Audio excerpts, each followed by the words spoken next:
Hello, today we're going to talk about how to become a process improvement professional. This is step one.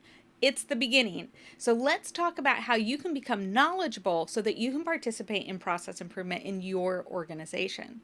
Now, the first thing and the easiest thing that you can do is just take a white belt course. A white belt is going to give you an awareness of Lean Six Sigma, process improvement, continuous improvement, so that you have an idea of what these terms are and what they mean in your organization.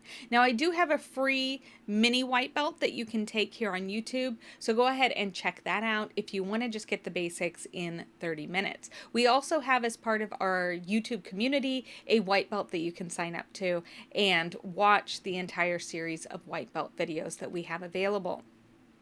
Now, you're going to want to learn these basics of Lean Six Sigma, process improvement, continuous improvement. These are all terms that we use interchangeably. And you're going to want to start here to really decide, is this right for you? You don't want to invest a lot of time and money into something that isn't going to be the right fit for you. So consider the other options that are out there as well. There's change management, project management, agile.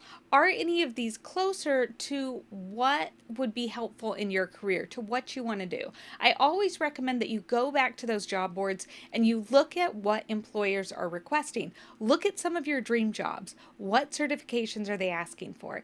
If they're asking for green belt or process improvement, then you're in the right spot. If they're asking for agile, if they're asking for change management, then you may want to consider getting those certifications instead. But there is no harm in taking a white belt and getting an idea of what process improvement looks like so that you can decide what is going to be right for you.